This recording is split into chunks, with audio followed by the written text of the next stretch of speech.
आया है तो महिला बाहर निकलना सीखी है, आत्मनिर्भर बनना सीखी है। महिला सशक्त इसी को कहते हैं। जीविका का दूसरा उदाहरण है महिला सशक्तिकरण।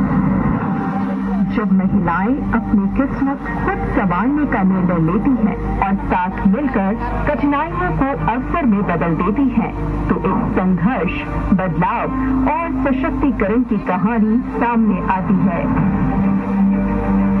महिलाएं कुछ नहीं चाहती। अगर घर में आत्मसम्मान मिलता है तो बस महिलाएं को स्वर्ग मिलेंगे।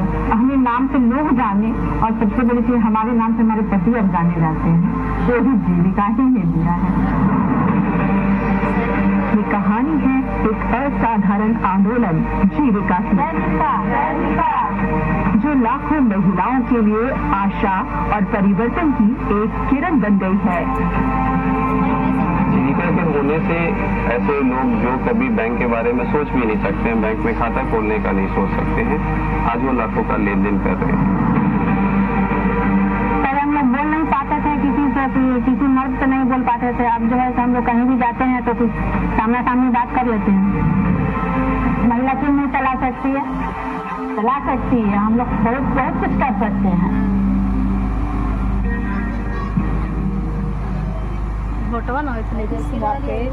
जीविका परियोजना की शुरुआत से पहले ग्रामीण महिलाएं छोटे छोटे ऋण के लिए भी महाजनों पर आश्रित थीं।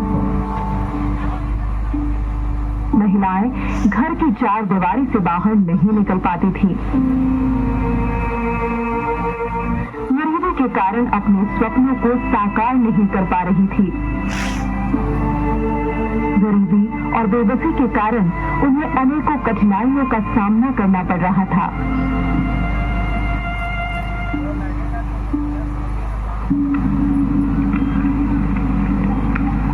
राजेंद्र और सुनीता जो अपने घर के लिए शौचालय बनाना चाहते थे, पैसे की कमी के कारण ऐसा नहीं कर पा रहे थे।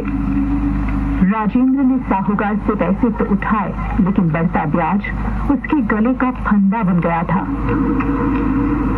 उन्हें अपने घर के कागजात गिरवी रखने तक की नौबत आ गई थी।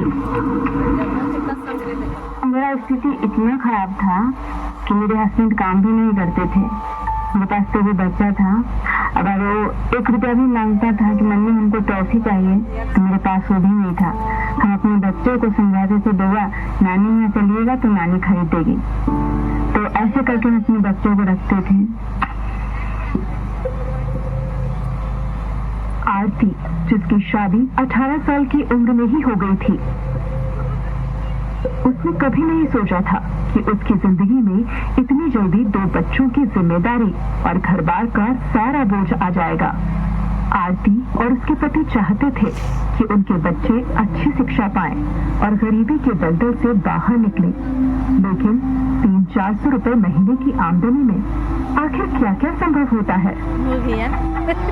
आरती जैसी बिहार की करोड़ों महिलाएं थी जो अपने सपनों का गला घोंट कर जी रही थी, जिनके परिवार अपने सपनों का गला घोंट कर जी रहे थे।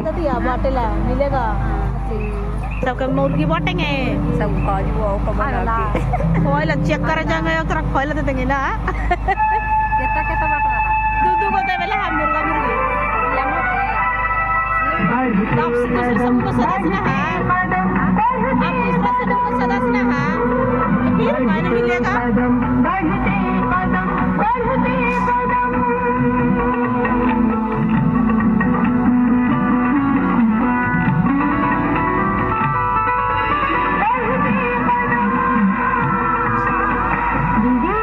दीदी चलिए ना, जीविका का बैठक हो रहा है। नहीं हम नहीं जाएंगे। दीदी आप चलिए।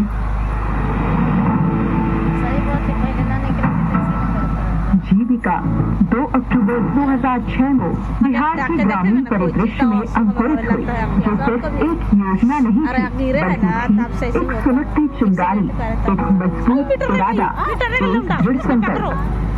माननीय मुख्यमंत्री की दूरगामी सोच का परिणाम है जीविका का गठन। उन्होंने वर्ष 2006 में जीविका परियोजना की शुरुआत की। ये सिर्फ रोजगार की बात नहीं थी, ये हक की बात थी। हर कदम पर औरतें न सिर्फ अपनी रोजी रोटी कमा रही थी, बल्कि अपनी आवाज